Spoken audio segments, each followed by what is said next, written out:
Hello guys, it's me Priyanka. आप सभी का स्वागत है हमारे क्रिस्टल स्टडी चैनल पे। तो आज हम बेसिकली पढ़ेंगे एपिस्टेमोलॉजी। ठीक है, एपिस्टेमोलॉजी हमारा सब्जेक्ट है फिलोसफी सेमेस्टर 6 में। ठीक है, इसमें हमें पहला टॉपिक क्या पढ़ना है, नॉलेज एंड इट्स डेफिनेशंस के बारे में। तो बेसिकली इस टॉपिक में है क्या, हमें ये जानना है। ठीक है, नॉलेज एंड इट्स डेफिनेशन।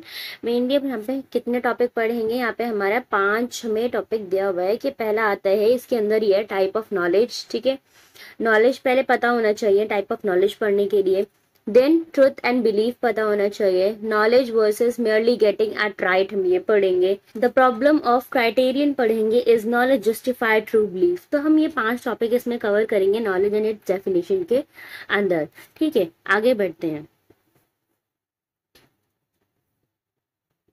तो बेसिकली अब हम आगे बढ़ते हैं। यहाँ पे हम क्या पढ़ेंगे, what is knowledge. Type of knowledge पढ़ने से पहले हमें ये पता होना चाहिए कि नॉलेज है क्या। ठीक है, तो इसलिए हम क्या पढ़ रहे हैं, व्हाट इज नॉलेज। तो इन फिलोसफी नॉलेज क्या है, फंडामेंटल कंसेप्ट है स्टडी करने के लिए एपिस्टेमोलॉजी को। ठीक है, ये ब्रांच ऑफ फिलोसफी है जो कि कंसर्न होती है नेचर से, ओरिजिन से और limit of the human understanding से। तो किस तरह से हमारा ब्रेन कितनी कैपेसिटी है उसके पास, ठीक है, कि वो समझ पा रहा है। आगे हम बात करते हैं the most widely discuss definition, जो कि है प्लाटो के डायलॉग में टाइटेटस। ठीक है, उनकी एक बुक थी, उसमें इन्होंने बोला है is the justified true belief की थ्योरी उन्होंने दी है। जस्टिफाइड ट्रू बिलीफ JTB की थ्योरी उन्होंने दी है। उसमें ये कहना चाहते हैं कि ये जो बात है कि पर्सन किस तरह से कोई भी चीज को समझ सकता है, उस चीज के लिए इन्होंने ये JTB की थ्योरी दी थी। तो उसकी कहीं ना कहीं 3 कंडीशन है ये चीज समझ पाने की। क्या क्या, बिलीव, ट्रुथ और जस्टिफिकेशन। ठीक है, बिलीव, ट्रुथ, जस्टिफिकेशन। तो बिलीव कैसे होगा, the person must believe the proposition to be true. तो एक पर्सन बिलीव कर रहा है अगर किसी प्रपोजिशन की कि वो ट्रू है। ठीक है, अब ट्रूथ में क्या है, अगर वो बिलीव कर रहा है उस प्रपोजिशन को वो ट्रू है, तो वो कहीं ना कहीं रियल होगा, तभी वो उसको बिलीव कर रहा है, राइट। जस्टिफिकेशन के लिए हमें उस पर्सन को कहीं ना कहीं एक वैलिड रीजन होना चाहिए, एविडेंस होना चाहिए और जस्टिफिकेशन होना चाहिए कि वो उसको क्यों बिलीव कर रहा है, क्योंकि वो ट्रू है। ठीक है, आगे हम बात करते हैं टाइप ऑफ नॉलेज की।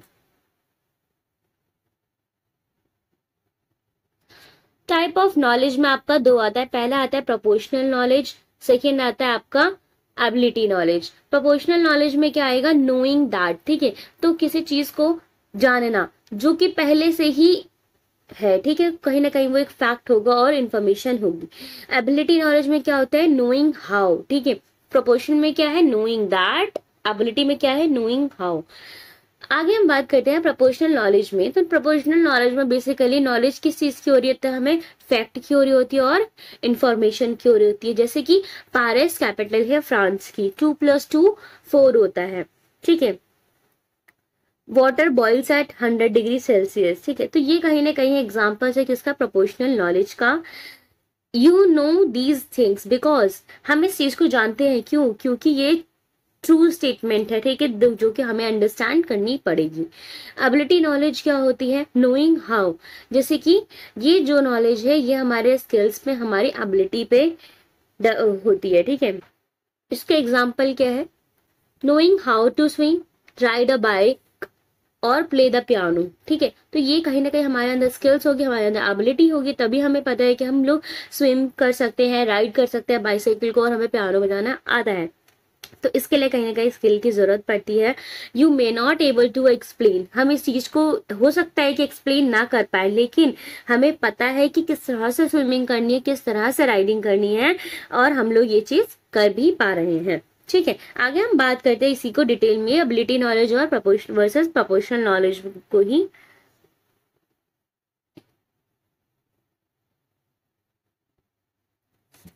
Ability knowledge also called know how. ठीक है, ये तो हमने आपको बता दिया कि एबिलिटी नॉलेज और क्या कहते हैं, know how.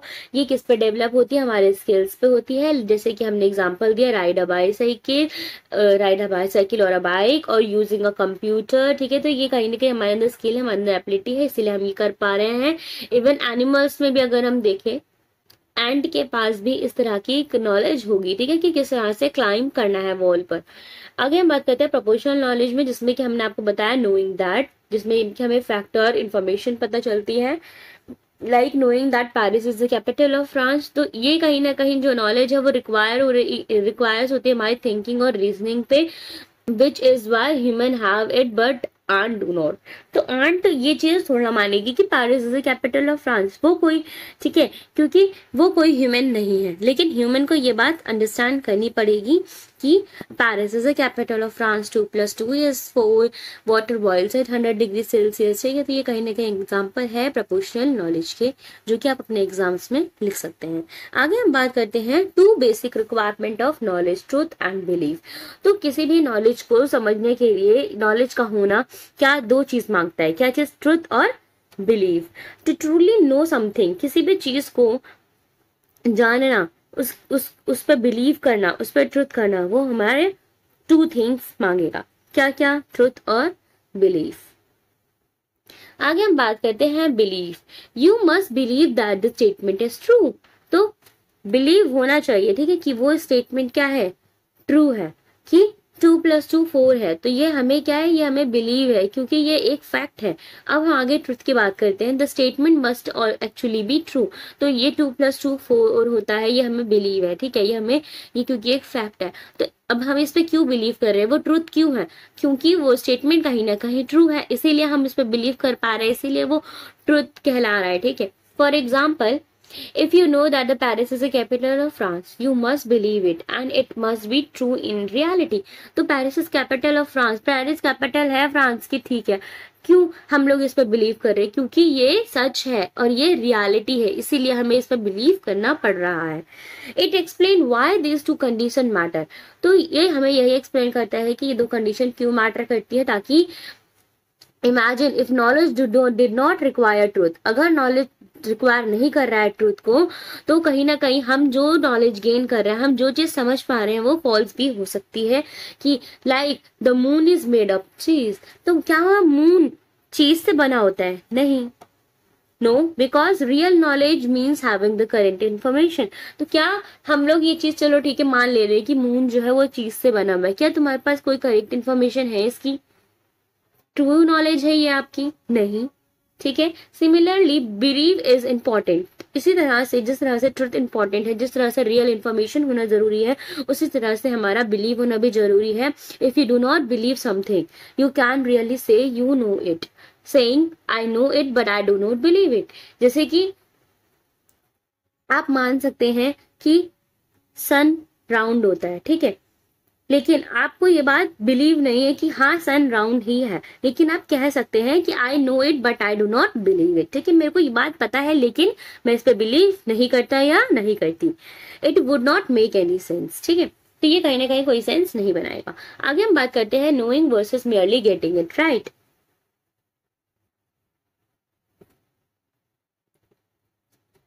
It mainly talk about the difference between knowing something and just getting the right answer by luck. तो यहाँ पे ये बात हो रही है, ये कहीं ना कहीं हमें ये डिफरेंस बताता है कि किसी चीज को जानना, किसी चीज को समझना और उसका एक सही आंसर, गेटिंग राइट आंसर, ठीक है, एक सही आंसर पाना, वो उन दोनों चीज में कहीं ना कहीं डिफरेंस होता है। जैसे कि ट्रुथ, बिलीफ वर्सेस नॉलेज, ठीक है, ट्रुथ और बिलीफ को एक साइड रख दीजिए और नॉलेज को एक साइड रख दीजिए, ठीक है। तो इसी चीज में हम लोग अभी डिफरेंस पढ़ेंगे। When we believe something we usually believe it because we think it is true. तो अगर हम किसी भी चीज को बिलीव कर रहे हैं, हम उसे क्यों बिलीव कर पा रहे हैं, क्योंकि वो कहीं ना कहीं ट्रू होगा। If what we believe turns out to be true then it have got things right. तो अगर हम जिस चीज को बिलीव करें कि हाँ वो ट्रू है, अगर वो सच में ट्रू है, तो वो कहीं ना कहीं राइट होगी, हमारी करेक्ट इंफॉर्मेशन होगी, ठीक है। आगे हम बात करते हैं एग्जाम्पल की, जो कि हमें यहाँ पे देखने को मिलता है द हॉर्स रेस के बारे में।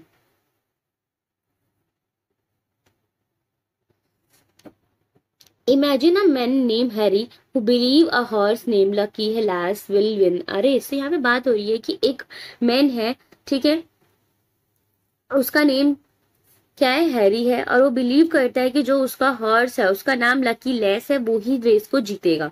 क्यों, क्योंकि उसके नेम में क्या है, लकी लगा हुआ है, ठीक है। But his believe is based on random reason. तो इनका जो हैरी का जो बिलीव है कि उसके हॉर्स के आगे लकी लगा हुआ है तो वही विन करेगा रेस, तो ये तो एक रैंडम रीजन हुआ right.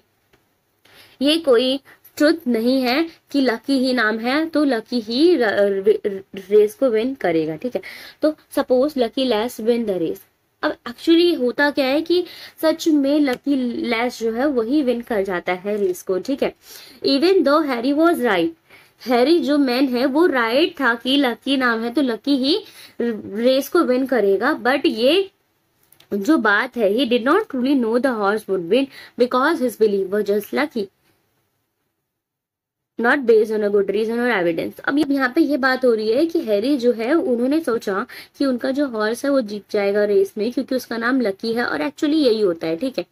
But Harry was right, ठीक है, हैरी यहाँ पे राइट निकला, लेकिन उसने जो सोचा था, उसने जो सोचा कि उसके हॉर्स का नाम लकी है तो वो ट्रू नहीं है, ठीक है, कि उसके वजह से वो जीता है, ठीक है। कहीं ना कहीं लकी का यहाँ पर बिलीव जो है वो ट्रू निकल जाता है, और यहाँ पे ऐसा कोई गुड रीजन और एविडेंस नहीं होता है जो कि इसकी नॉलेज को हमें डिफाइन कर सके। आगे हम बात करते हैं एग्जाम्पल नंबर 2 की, द आर्चर, ठीक है। A skill archer usually hit the target because she has training and ability, but imagine someone who is not skill but still hit the bullseye by accident, maybe because of the wind. It talk about what it really means to know something rather than just getting lucky and being right. तो basically यहाँ पे बात ये हो रही है कि एक स्किल आर्चर है, ठीक है, उसने टारगेट को हिट कर दिया, ठीक है। क्यों? क्योंकि उसके पास ट्रेनिंग है, उसके पास उसकी एबिलिटी है, स्किल्स है।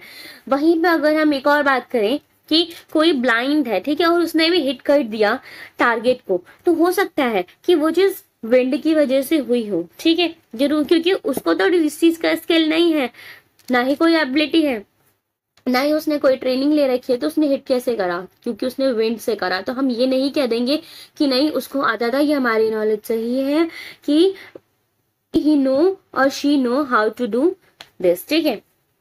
Like an arrow aim at a target, truth hitting the target, getting the right answer does not always mean you truly knew it। तो यहाँ पे बात बेसिकली ये याद आता है कि चलो ठीक है, बिलीव होना ठीक है कि एरो को उसने टारगेट कर दिया, वो ट्रुथ निकल गया, लेकिन हम ये नहीं मान सकते कि उसने एक बार कर दिया तो उसको ये चीज आती है, वो ट्रू नहीं होगा, ठीक है।